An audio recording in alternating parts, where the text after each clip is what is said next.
So I recently took a look at Apace's Panther memory, and that was pretty solid. Though being in Japan, I've had some experience with a brand called Team before. And when they asked me to take a look at their 3000 MHz 16, 18, 1836 timed T-Force Dark memory modules, I said sure.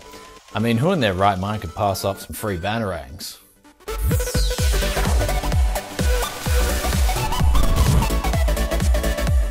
Welcome back to Tech City. This is Brian coming to you guys today with a review of TeamGroup's 32GB 4x8GB DDR4 memory kit, which features only one XMP profile. And just like the Apacer stuff, if it was one thing that I'd like to see companies do, it would be to put 2 or more profiles. As this stuff on my 5820K couldn't even reach the XMP profiles, though when I coupled it with my 6800K CPU, it was a very good experience, getting a solid 3200 MHz stable after overclocking when I found the maximum stable bandwidth overclock.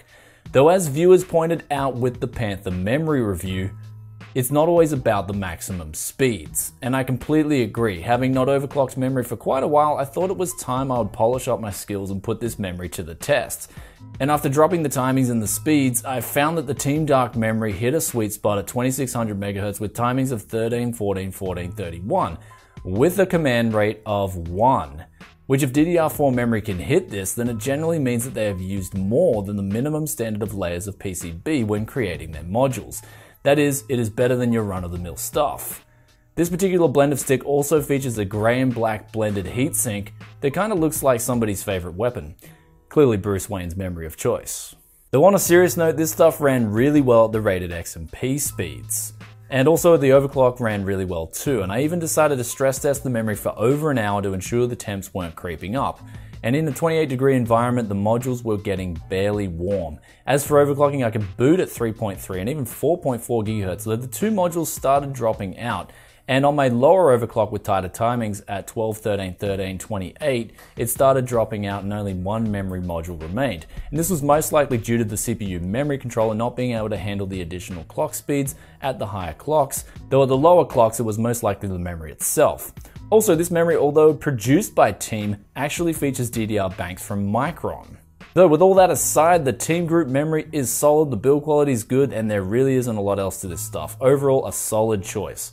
And ultimately what this means is that there is now another manufacturer that is bringing competition to the market and in turn helping bring down prices and offer better value to us tech enthusiasts.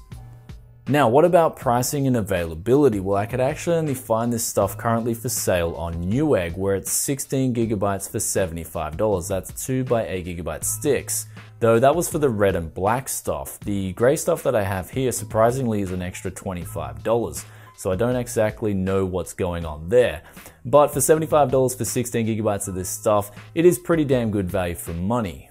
Though definitely keep your eye out for it, and if the price is right, then be sure to snatch some up for your X99 multitasking king ding-a-ling, ramble before the jambling, cronker on the katonka, hustle with the muscle, productivity and gaming PC, or your Skylake build, or your upcoming Zen/something Lake build. And also don't forget to manually set your system agent voltage in, even if you are just overclocking on the XMP profiles. And I'll catch you guys in another tech video very soon. And also don't forget to hit that like button and let me know in the comments section below, what's your most aggressive overclock you have ever done in your life? I'd love to hear your thoughts in the comments and opinions as always. And I'll catch you in another tech video very soon.